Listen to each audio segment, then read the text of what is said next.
So tonight's series was Waco on Netflix. Oh,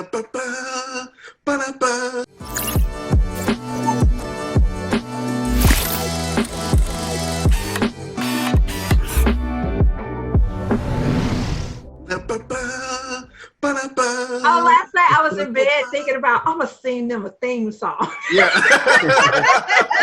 that's what I was doing. Which, ironically, what I was singing was the Family Feud theme song. That's what it sounded I was like. gonna say that sounds like Family Feud. Yeah, we don't want to do that. But hey, everybody, welcome back to the L-5 podcast, night number 2. All right. So I'm Corey. And I'm Dana. Hey everyone, I'm Jeremy. And I'm Bryan. And that's another thing about these screens not being the way I thought they were. I have been going like based on the, when to talk and stuff. So now knowing that I'm wherever on everybody's screen. It doesn't even matter. All right. And tonight my internet is lagging. Sorry, guys. It's all right. Tonight's episode 2 of the L-5 podcast. Tonight we did our TV series. We picked a series to all agree to watch that someone recommended and watched the first 2 episodes and discuss. And then it's up to everyone afterwards to decide whether they want to finish it or not. So tonight's series was Waco on Netflix.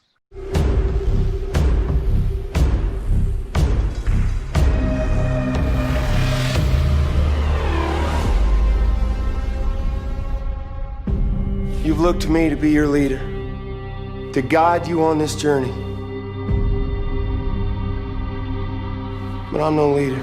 I'm a follower, just like you. God has instructed me to stay here and wait for his sign. This is our time to prove through suffering that we are worthy of the miracle that's to come.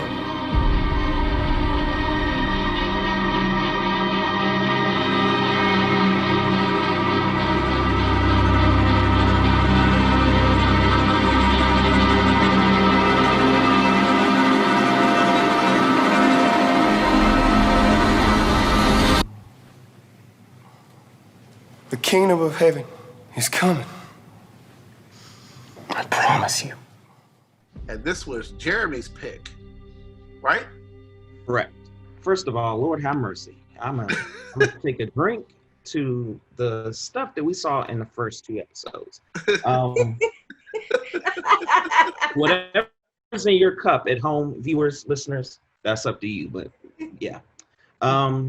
So Waco is interesting because there's lots of intersections. You got religion, you got, sex, you got government and legal affairs, you got different actors that I think really have played a different role. We've seen a lot of these actors in superhero movies. We've seen General Zod, we've seen Gambit, which Corey talked about in her chat. But this is an interesting seeing them in this very serious role. I was kind of thrown off, like especially at some of the actors that were particularly playing people that were in these very serious roles that kind of I was like I wasn't ready for it. But I think for me, the first 17 minutes, I took my notes and I'll read off my notes. If you know anything, I have my green sheet, so polish your boy. Green sheet. So Rory Culkin is something that Bryan, I think, put in the chat, which I didn't even realize he looked like Macaulay Culkin. So I put the bootleg Macaulay Culkin.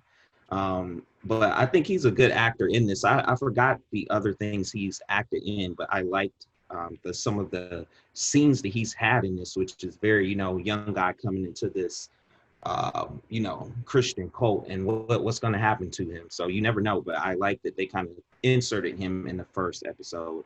And then in the second one, he gets married and it's like, it moves very fast on purpose.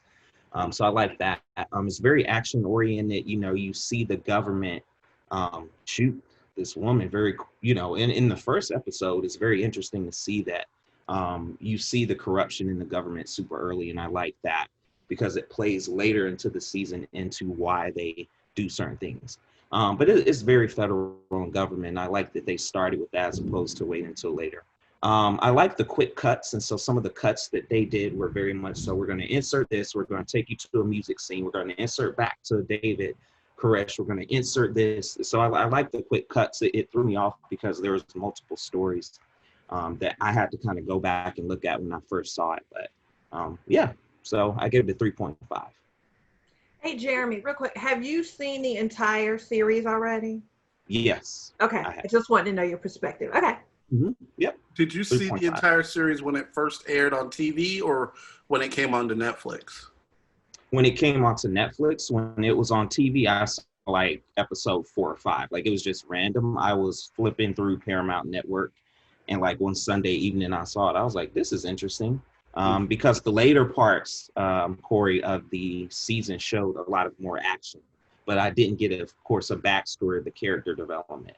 And so I was wondering where these characters are coming from and why these characters are hurt in certain ways or why these characters are reacting. But I got the cult thing very quickly. When a man has multiple wives, I was like, this is crazy. When a brother, like when that first episode, when he couldn't have his child, and I was like, well, wait, like, I mean, and he clearly, his face is defeated. He's like, man, that's my wife. But actually, so a lot of that plays later on to some of the jealousy, but it's interesting. So yeah, but to answer your question, Corey, I saw just a random episode on like FX or Spike TV. Okay. Yep. Who wants to go next? Okay, I'll go next so I don't get cut off by the meeting. Okay, so so first I'm gonna go ahead and just let you know and claim my ignorance straight out. So this is what I wrote. I don't know anything about Waco. I wrote, I was in high school when this happened, and I also said, Jeremy, I wasn't sure if you had been born. And then I wrote, I thought this was the cult that gassed themselves to death in sweatpants. And I wrote, is this the wrong cult? So I remember that one, and I don't know who that was, but that's really all. I knew there was a cult. I knew it was in Waco, and I knew David's name. Past that, I really didn't remember anything about this. And of course, I didn't watch any trailers or anything, so I went into it blind. So what I did write is I wrote, I can see how people who are looking for more could want a place to belong. So I felt like the character who played David, he was charismatic, like even just like his smile a little bit. I could see how if you were somebody who was wanting or needing something that you didn't have or want a place to belong, how, I guess I was feeling how people get swept up into these types of things. Because I think inherently that's all what we want to do. We all want to feel loved and like we have a place to belong, right? And so we see that later on in episode 2 a little bit more. So I kind of had a little bit better understanding maybe of why people were drawn to this. Now I immediately undrew myself with some of the stuff that was going on, like when he said that he's the lamb and that he basically, so when he was having sex with his main wife, and he's had to stop because he said he was enjoying it, I was confused because with all the babies he had around, he's obviously enjoyed it beforehand. So I was like, doesn't make any sense. But that, I wonder, when you go somewhere, you want to belong, and these people are saying the right things. When they come and they say something to you like, hey, you have to be celibate for the rest of your life, oh, you can get married, but you still have to be celibate, and I'm going to sleep with your wife. Like, at what point does somebody go, oh, wait a minute, as much as the love and all this I was feeling, y'all are crazy, or something's not right, this isn't for me. So I just thought it was interesting that people carried on with that. Even the sister who was like, she had a dream that God demanded that he sleep with her baby sister who was a minor. Like, I was like, okay, no. But anyway, the no running water, I was like, y'all got an amplifier and all this equipment and you don't have no running water. I was like, priorities. Like, apparently, I'm assuming there's water there. It just doesn't get to the house somehow. So they have to bring it from wherever. But I just felt like with all the stuff they had done, these people seem pretty handy. I mean, even with the stage and stuff they built and the wedding stuff, like they didn't seem to want for anything. They had everything they needed. It almost seemed like the water was like the only thing they just kept having to remind us of to make it seem like they were out in the middle of nowhere. Like other than them saying, hey, I don't have water, they could have been down the street from me. So I was just like, whatever. And then I wrote, and this was at the 17 minutes, I said, I bet that woman is pregnant with David's child. So, because you could tell that the husband wasn't excited, but when David was told, he smiled. So I was like, it's his baby. So at this point, I don't know what this is going to be about. So I'm more interested in why people join cults and, you know, kind of what went on there than I am so much about the federal government coming in there, FBI or whatever, ATF or whatever it was.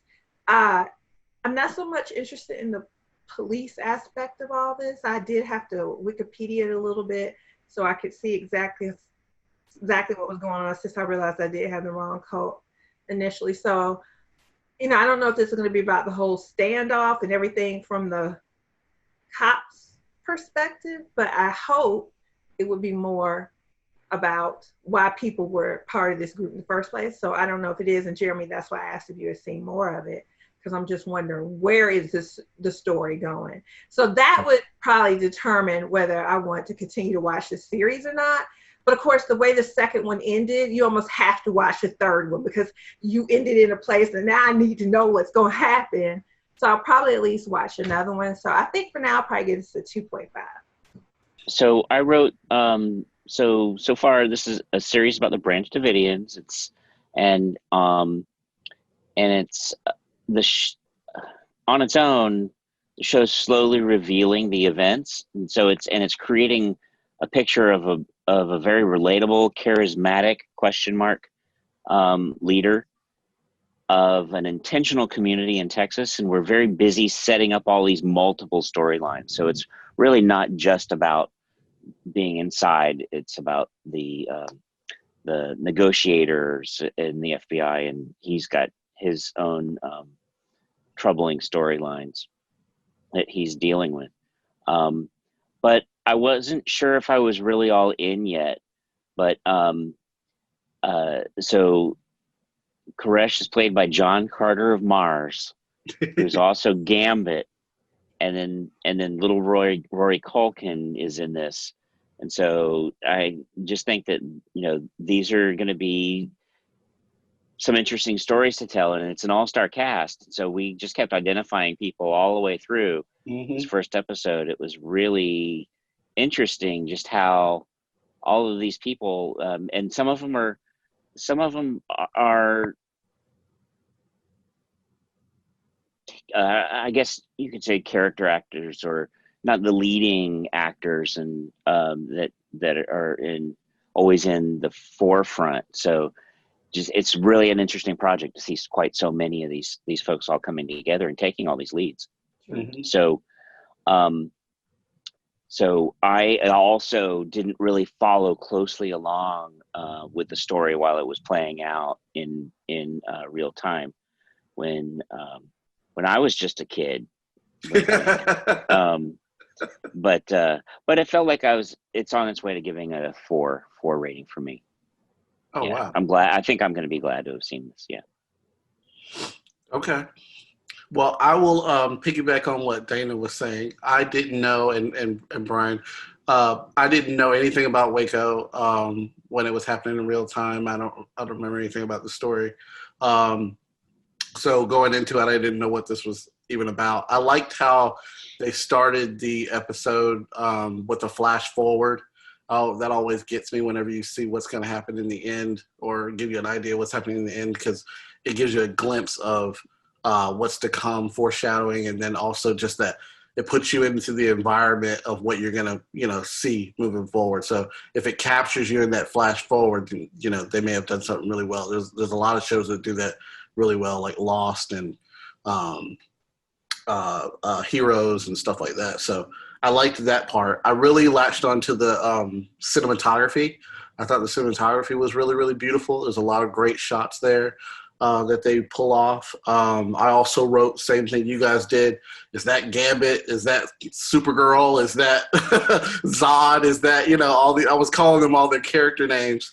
But I love the cast. Michael Shannon is a fantastic actor.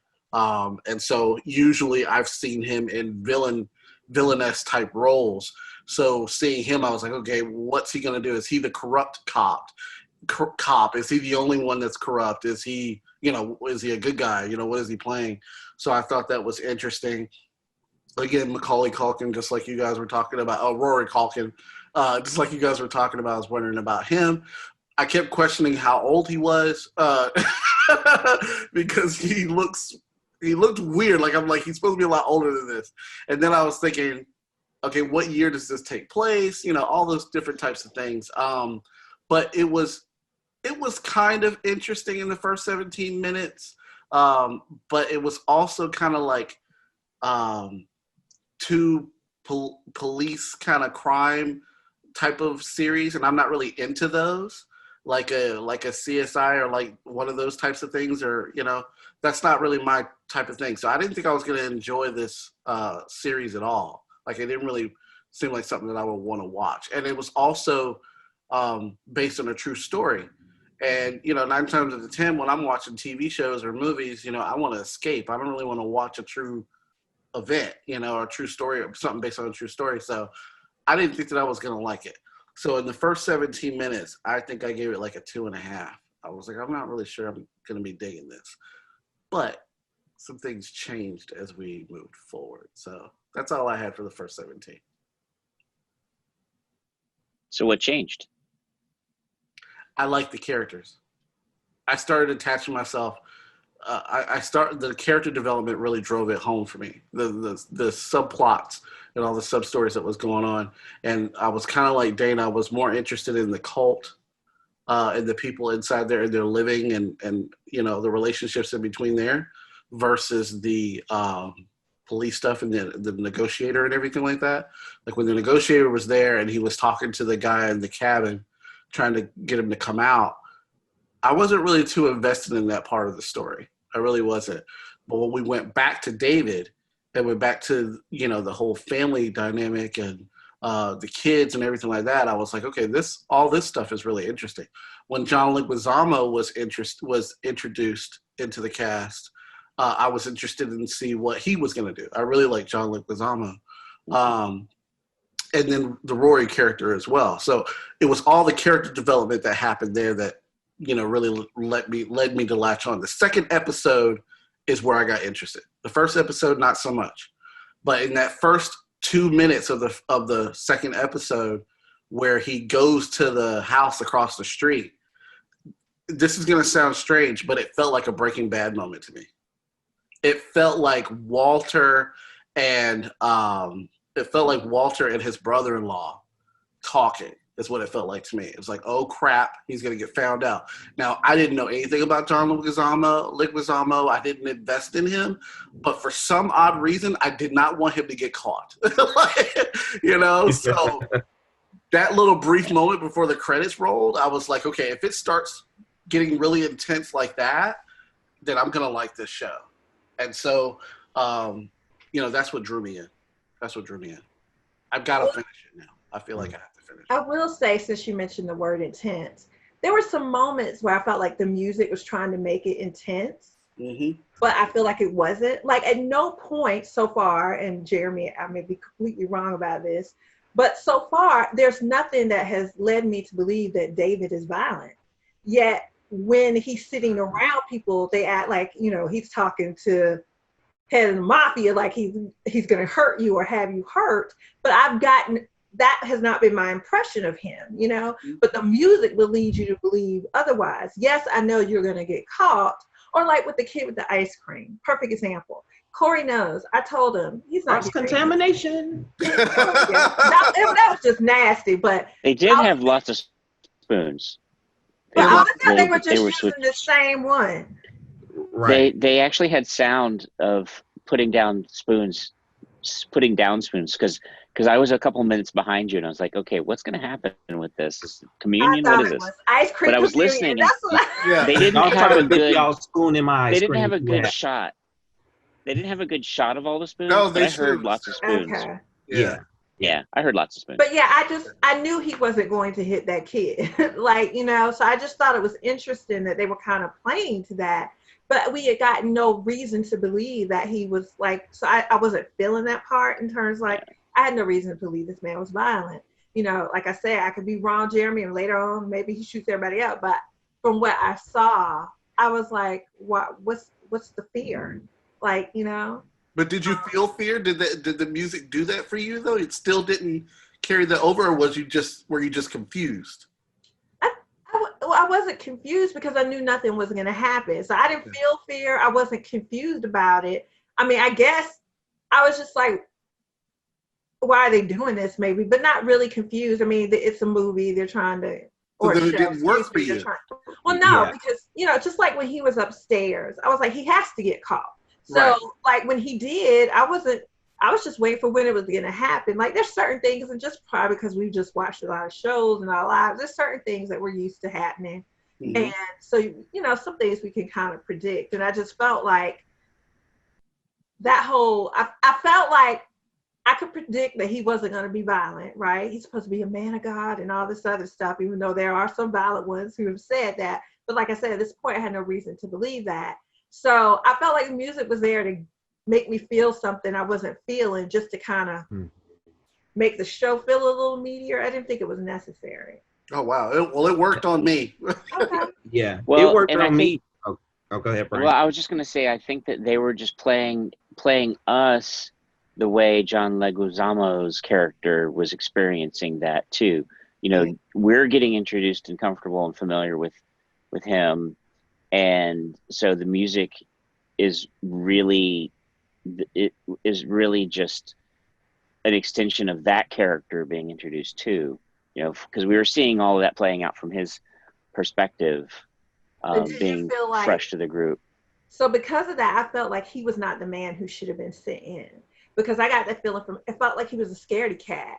And I was like, why is he the one that they're sending over here? He was not professionally, in my mind, prepared for this role, you know, as the cop, Yeah. the actor. But I was just like, so to your point, yeah, I think we're definitely showing it from his perspective, but at the same time, I was like, I don't even know why his perspective was like that. I mean, you know, if he was a regular person off the streets and over there, I get why he'd be scared. But being a cop and knowing that this is what he's supposed to be doing, I don't understand why he seems so. What are we gonna do? Kind of thing. Yeah. Very good point. Yeah, the music for me, it was weird, going off of what Dana was saying. Like that ice cream scene, they played music, and when they went into the room where he got opened the freezer and showed all the rifles, and you see about 75 to 100 guns. I was like, oh, and they stopped the music. So anytime they had this suspense, they stop, and then they show you, and then they bring the music back. That's what was weird for me. I'm not gonna say it was scary, but I agree with Dana. It's kind of like, well, I'm not really scared, but I know.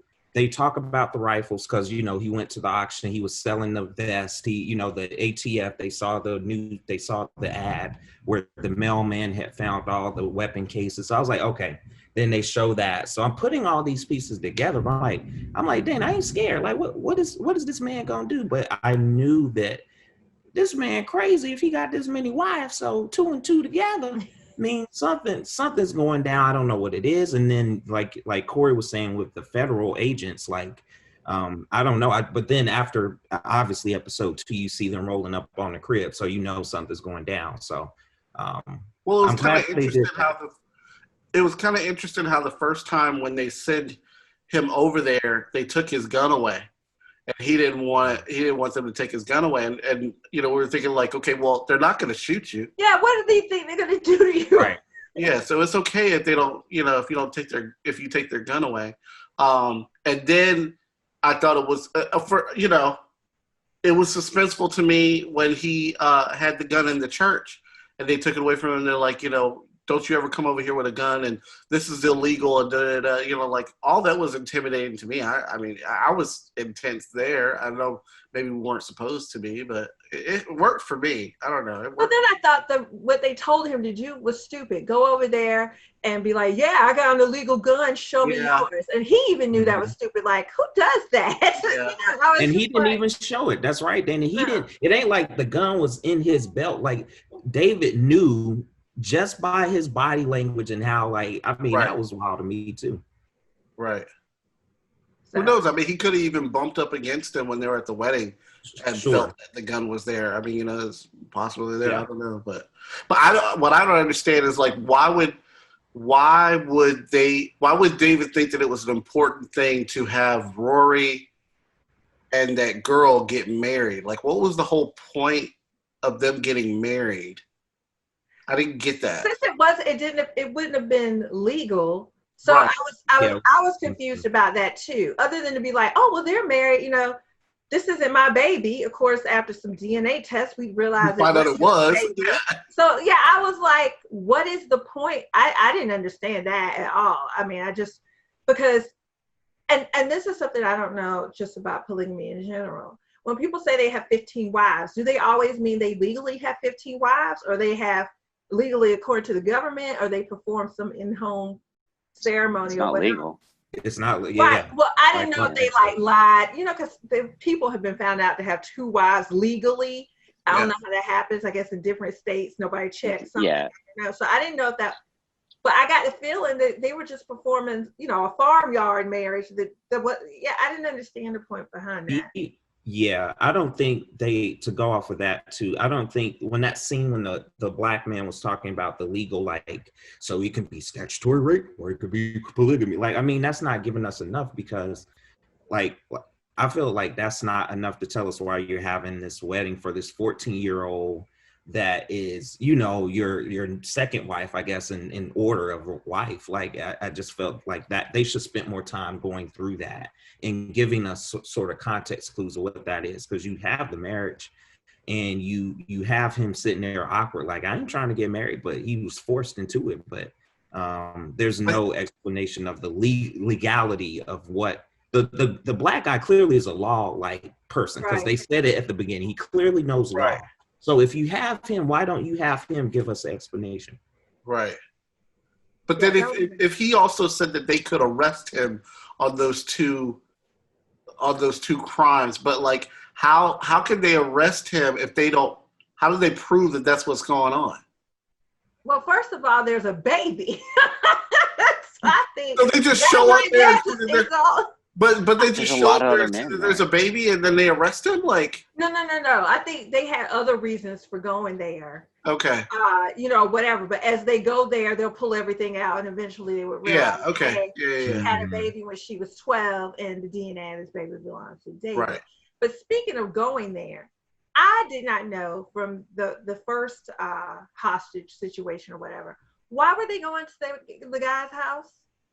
I think I missed that. Like, I know he shot an agent, right? And his son got shot or something, those two. But I didn't understand why the agent was there in the first, like I did. And that's probably a reason I wasn't very tied to it, because I was like, to me, I almost kind of felt like those people in the street, like, why are you up in here? Because I had no idea why the FBI was there. And I don't know if they addressed that, but I was like, what did he do? What's wrong? What's wrong, Bryan? What? Sorry. I don't know how to. Are you okay? Oh no! He's gonna have to get rid of those earbuds. I know.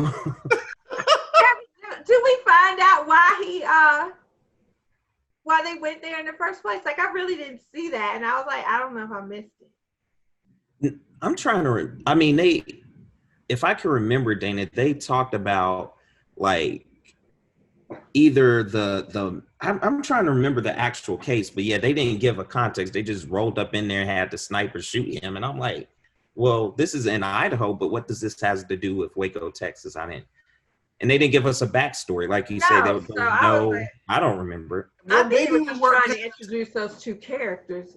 maybe we weren't paying close enough to that news clip that played before it, because there was that news clip that kind of started up what was happening in Iowa or wherever it was. Maybe it was a weapons siege. Out of that. For that news clip did say it was a weapons siege. I guess that's it. I do remember it saying like a weapons, like there's a big hideout of weapons in insert home. So maybe that's it. I do remember it said weapons siege though. Because I didn't catch that. I didn't catch that part, but I remember that news clip that was there before it. So that was establishing what was happening or what was about to go down. Which I like. Go ahead. No, I was gonna say it was basically saying this guy has like 200 plus weapons in his household, basically. Okay. Like that, yeah. I did like that they. I did like that they showed they showed the news clip or whatever, because I bet you that's real. Like, I bet you that's archive footage that they used for this TV show. Mm-hmm. I mean, they very easily could have recreated it, but I do think that it was archive footage there, and I like that. You're going to have to get rid of those ear pods, Bryan. Do you think it's the ear pods? Yeah, he tapped it. I did. I tapped it. I didn't know that's what it did. Oh, okay. I didn't either. Why did you take your ear pods out? Right. Well, because I have a child who needed a. Oh, okay. So I thought somebody was probably talking to him offline. Oh, I hear myself. Sorry about the tomato. That's okay. Okay. Folks, this is what happens sometimes on the L-5 podcast. Does it? Yeah. Sure. When you're using the free version of Zoom. What we were saying. We'll take sponsorships. What did you say? We'll take sponsorships. We'll take sponsorships, yes. What we were saying was Dana was trying to figure out, we're still trying to discover why they were going to that cabin in the first place. In the first couple of minutes, what were they there investigating? Why were they going after this guy? And I said, well, maybe we missed something in that first, there was that news clip that played establishing what was happening, and I didn't catch it all. So maybe there was something that the news reporter was saying why they were there. Did you catch that? Do you remember? I think what Jeremy said. Oh yeah, they were there. He had like 200 something guns, possibly. Like a weapon siege, and they found out and caught heat of it, and then they sent. Yeah, and they were totally talking about the white supremacy part of it too. Yeah. In that particular story, I'm gonna take my earbuds out for. No, I'm not. Okay, never mind. Are you okay? Yeah, I'm just lopsided. Okay. It's okay. I was also saying that I really liked that they inserted that news clip, the archival. I'm pretty sure that's real archival footage from that story. And so if it is, I like that they added that in there. I mean, they could have recreated that, but I like that they did that. I thought it was kind of cool.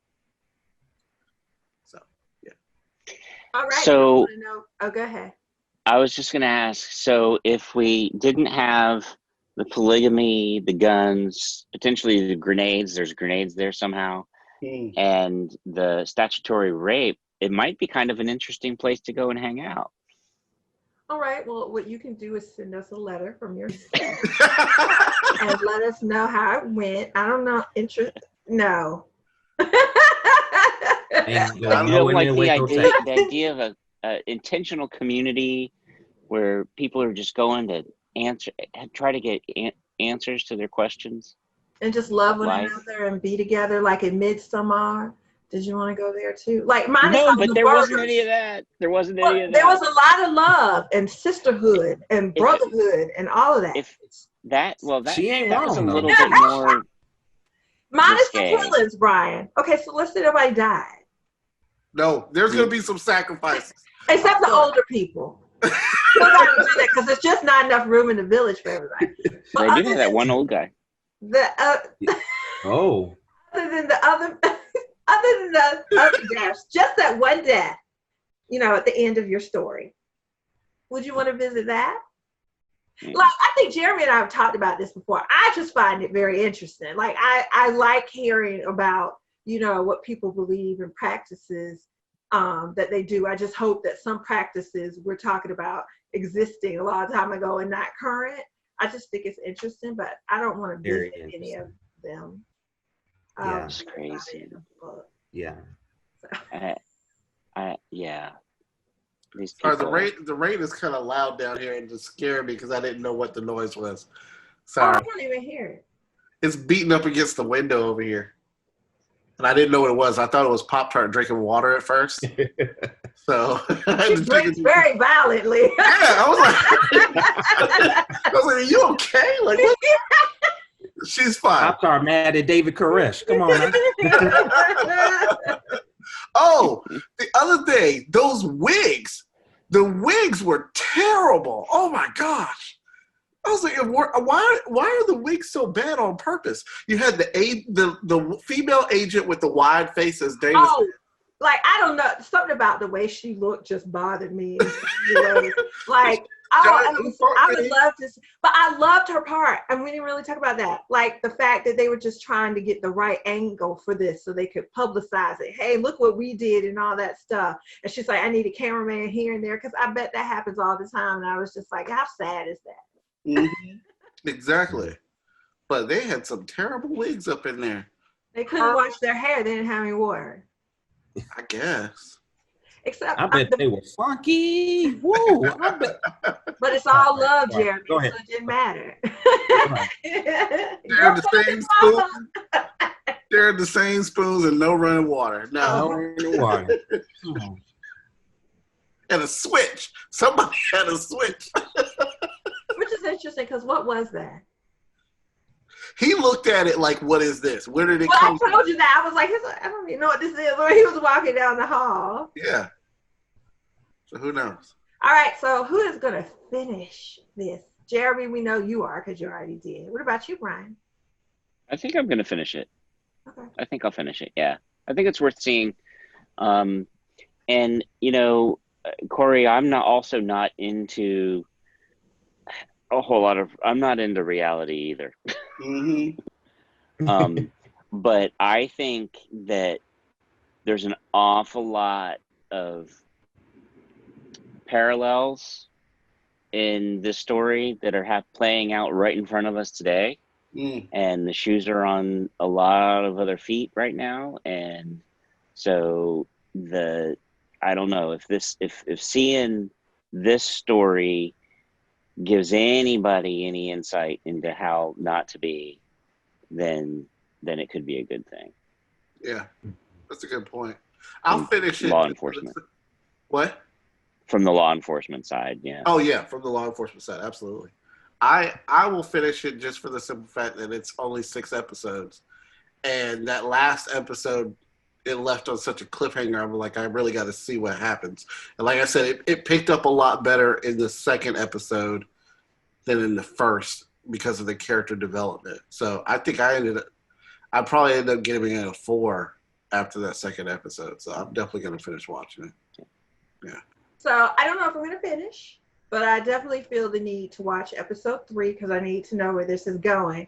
And probably based on that will determine if I continue to watch it. But I am there enough that I want to at least see the next episode and see where we're going from here and see what I think. And at the very least, I'll have some knowledge of this real life history event that I obviously did not know going into it. So I'd be curious to find out who, when this first aired on TV, was there any controversy behind it? Did it really, because I don't remember hearing about it in social media or anything like that. I think it's a 2018 show.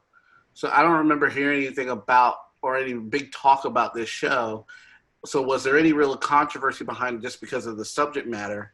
And then also, were people comparing it and seeing if they got the facts right, based off of the real story, and then also where did they get the rights to tell this story and this? I know, but I guess you can tell anything you want. It also said it was based off of the novel of The Negotiator.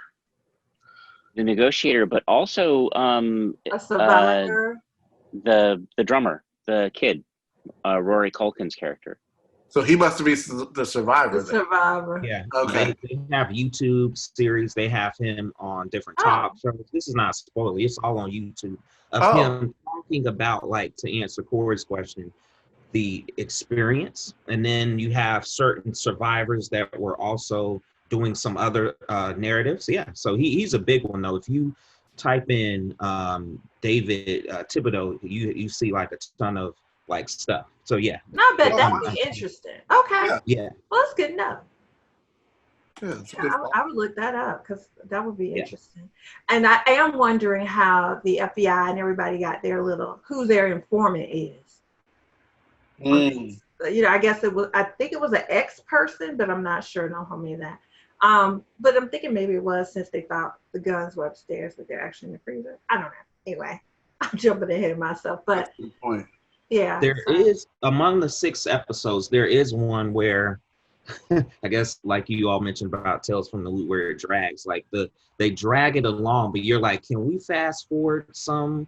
Because it goes back to, I'm not saying anything, but I'm saying what you all were saying about there are pieces where Dana was mentioning she wants certain parts of it to continue and not force it to go on the law enforcement, federal agents, alcohol, tobacco, federal, which is the ATF. Like that's cool, but if you take that episode that's later on and you compare it to all these other episodes, you're gonna be like, dang, like like y'all could just put that in number 1. Like it's so so you're telling us to keep watching it. Is that what you're keep saying? watching it, but the sequence, all of y'all probably will be like, well, why is that there? So, but I mean, it's good. It's the sequence I felt was very interesting, because I would have put that episode that kind of dragged, I would have copied and pasted that a little bit earlier.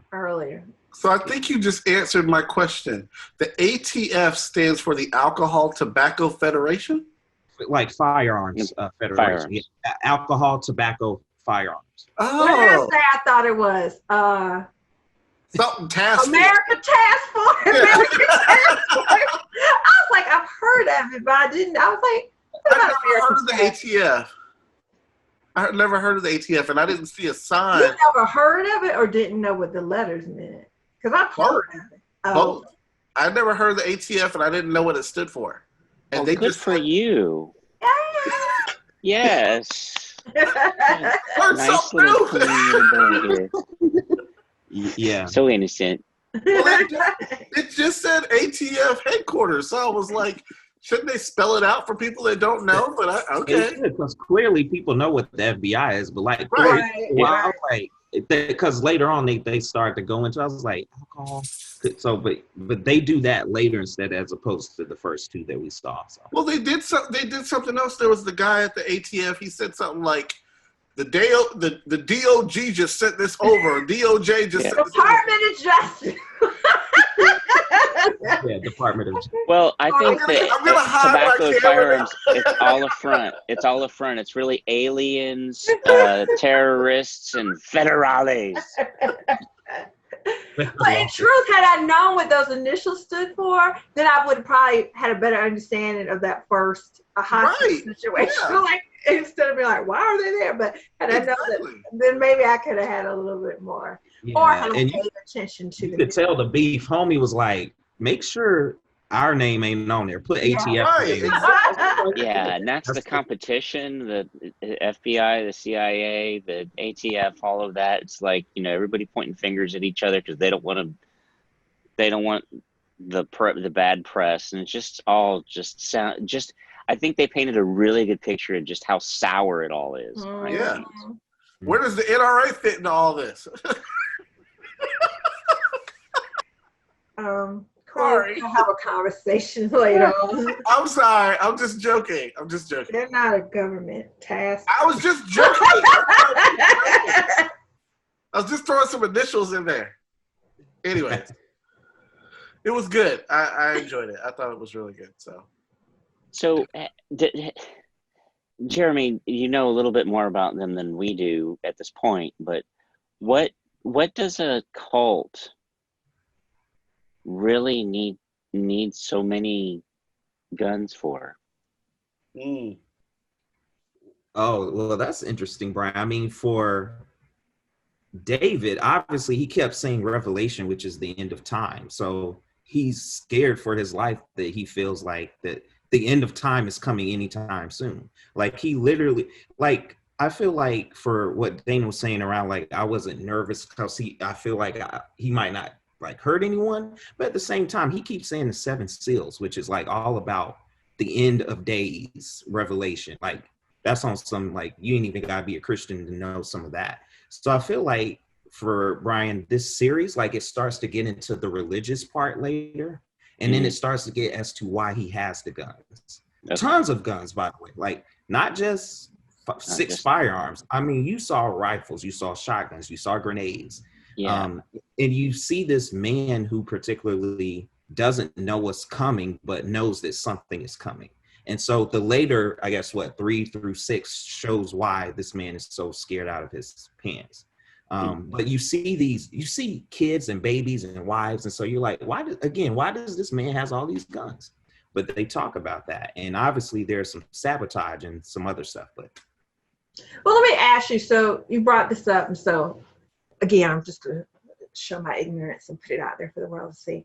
But I got the impression that he wanted the end of days to come, because he was saying the end of days will come after the 7 seals. And I guess they were on seal 5. And he's like, the lamb opens the seals and I'm the lamb. So I was like, okay, so you're going to bring about the end of days. So I thought that's what he wanted to do. So then when I don't know if his thoughts, because, some people think the end of days is a good thing, so I don't know what, to Bryan's point. So wouldn't that be something really you would welcome? Yeah. Like, so I don't really know what he wants now.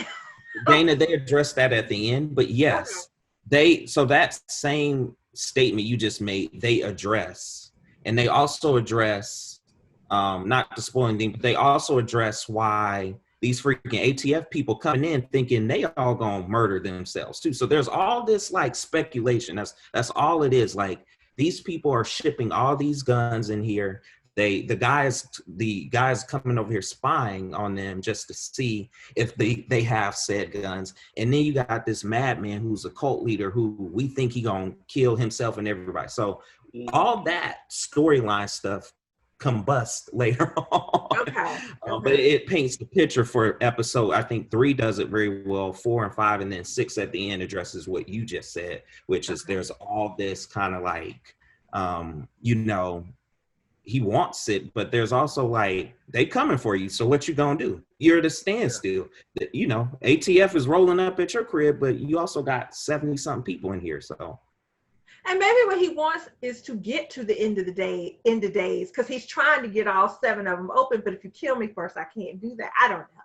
But I watch it and kind of see. But yeah, I was a little confused in terms of what actually he was trying to get at. But also, it's funny that you mentioned that, because a lot of it is just because of the things I've heard about other cults. In my mind, cults, when I think cult, what I've thought of is, like I said, people in sweatpants who ultimately are there to kill themselves, who group killings. And obviously that is not what all cults are, or whatever, but that's just the image I get, because I wish I knew what cult this was. I was talking about, I know y'all have heard of the cult with the people in the sweatpants and the shoes, and I think they thought aliens were coming.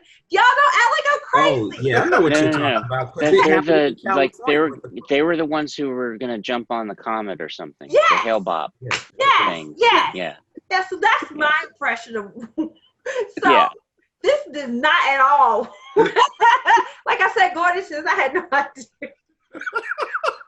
Data is killing me, right? I'm serious. That's what I thought. It's because that's the only like cultish thing I really know about in terms of real life, So I was like, okay, this is what that's gonna be. Yeah. We watched some other movie. Oh, what movie did we watch? And there was a little girl. She was still alive filming, and we were like, why is she still alive? Oh, yeah, that was on Hulu. Yeah, that was The Lodge. Oh, The Lodge. The girlfriend. The horror movie. Yes. Okay. Yeah. But and then Kimmy Schmitt Yes. Oh yes, but that was hilarious. I love that show. I hated that it got canceled.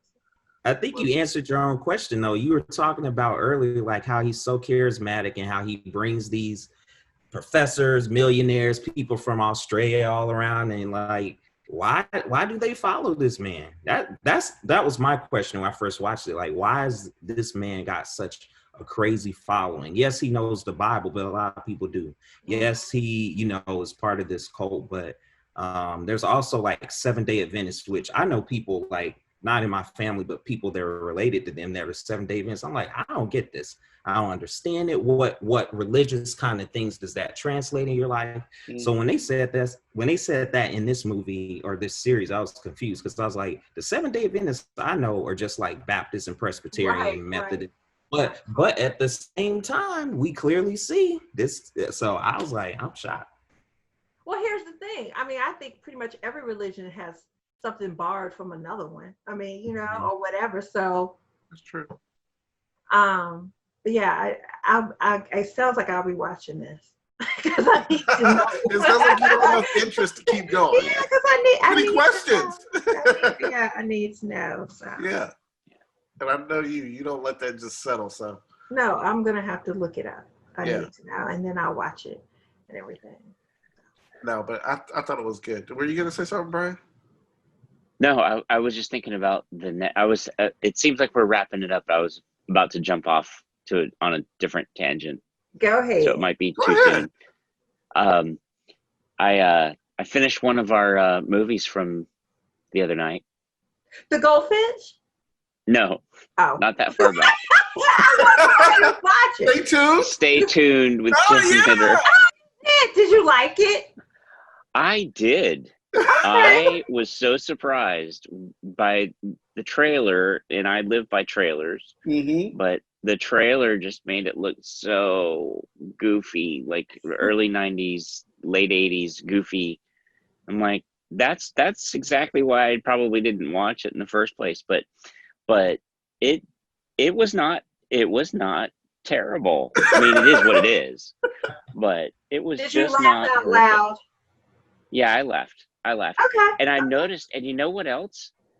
Their production value on those sets, they went so many places. They had so many huge sets and lots of characters, lots of actors in the background. That was not a little tiny production. Oh, okay. Yeah. So that was kind of cool. And in the very last parody, do you remember did you watch it all the way through, Corey, this time? I haven't finished it yet. So I don't know if I remember. The very last parody in the film was hilarious. It was the David Dukes of Hazzard. Oh yeah. I remember that now. I was like, oh my God, I can't believe you went there. Yeah, okay, I remember that now. Did it even need to be David Duke stuff? I mean, some people were thinking, he was. And it was just the name. They didn't even do anything. There weren't any shots or anything. It was just the name of the show. Right. Yeah. I'm like, oh my God. It's funny. Yeah. I'm glad you liked it. Yeah. So it does get better. You have to watch it. Yeah. I had a feeling. I was like, I bet you the first 17 minutes is not going to be enough to pull anybody in to really like this movie. I had a feeling. And then the damn credit roll. Like, I'm like, yeah. This is sucked everything away. But go ahead. I was going to say there's a lot of stuff like that. We start the whole 17 minutes and you might have like 6 or 7 production companies before you get the first shot. And I'm like, oh my God. Yeah. Are we ever going to start this now? I think Family Guy spoofed that once where they just kept showing production company after production company. Yeah, that's a like problem. Their chicken episodes. Yeah. They're just wasting our time. They need to do like the Zoom meeting of those things. Just put them all on the screen all at once. All at once. Oh, yeah. Yeah. Gallery view. So then you won't have time to go get your popcorn. I think there's a lot of, the one way that they used to do it, and they still do it to this day sometimes, is that they just show the names in like white text or something as the movie's going on, so that way you don't waste that time on an empty screen showing the production label. Huh? But you do both. You put the cards on the front and then you also put it in the credit, in the titles. I wonder if that's a legal thing. I wonder if they have to do that. ugh, it's a vanity thing. There's some stuff that you've got to do, and George Lucas actually got fined by starting Star Wars without any of that stuff. So, so there's some rules. Yeah, there's some rules that you're supposed to follow, but I think it seems like it's quite lax these days. So that must have changed a lot. Like, so anyway. No, I think that, and I think Waco was a great choice. I think that a lot of folks will learn a lot from it, and it'll be thoughtful. I mean, people have some things to think about. Yeah. I agree. I mean, that's why I like this group in general, because y'all really get me out of my comfort zone and get me to watch stuff I may have otherwise just looked over. But I see a lot of good stuff that I enjoy. So, yeah, I agree. Yeah. All right. Well, thanks for joining us for the L-5 podcast. We'll see you guys next week. Wash your hands. Wash your hands. Cover your face. Wear your masks. Wear your mask. Stay home. How about that? Stay home if you can. Headphones out of my face. I got too excited. Wait. What did you say? I jerked the headphones out of my ears. I got too excited. Stay home. As you can tell, I've been staying home too much. I'm losing it. Okay. All right. We'll see you guys next week. Bye. Bye. Bye, everybody. Good night. See ya. Night.